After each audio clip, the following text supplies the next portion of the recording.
ഈ കുട്ടി തനിച്ചായ ശേഷം അവൻ നേരെ പോകുന്ന ഹോസ്റ്റലിലേക്കാണ്. അവൻ അവൻ്റെ ഹോസ്റ്റലിൽ പോയി കളഞ്ഞു. ഈ കുട്ടിയെ പിന്നെ തേടിയില്ല. അവൻ ആരെങ്കിലും അറിയിക്കുക, വിളിച്ചുകൊണ്ട് വരുമോ, എന്തെങ്കിലും ആൾക്കൂട്ടത്തെ വിളിച്ചുകൊണ്ട് വരണ്ടേ?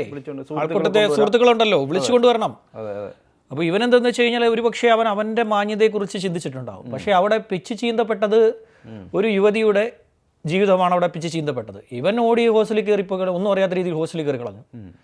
ഇയാളെന്ത് ചെയ്തു വെച്ച് കഴിഞ്ഞാൽ ഈ ജ്ഞാനശേഖരൻ എന്ന് പറയുന്നവൻ ഈ കുട്ടിയെ പിടിച്ചു വലിച്ച് ഭീഷണിപ്പെടുത്തി അവിടെ ഈ ഞാൻ പറഞ്ഞ ലാബിന് പിൻവശത്തെ പഴയ റോഡിൻ്റെ അവിടെ ചേർന്ന കുറ്റിക്കാട് അവിടേക്ക് കൂട്ടിക്കൊണ്ടു കളഞ്ഞു.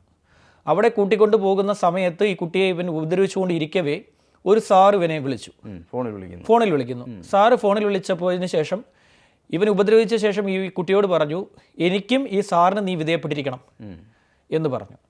അതിനുശേഷം ഈ പറയുന്ന ദൃശ്യങ്ങൾ ഇവൻ ചിത്രീകരിച്ചു, ദൃശ്യങ്ങൾ പകർത്തി, ഈ ഉപദ്രവിക്കുന്ന ദൃശ്യങ്ങൾ പകർത്തി.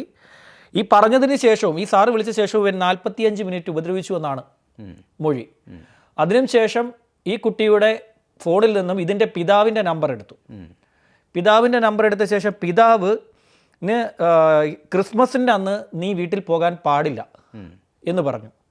വീട്ടിൽ പോയി കഴിഞ്ഞാൽ നിൻ്റെ വീട്ടിലേക്ക് ഞാൻ വിളിക്കും, ക്രിസ്മസിന് അവധിയെടുത്ത് നീ എൻ്റെ കൂടെ വരണമെന്ന് ഇവൻ വാശി പിടിച്ചു.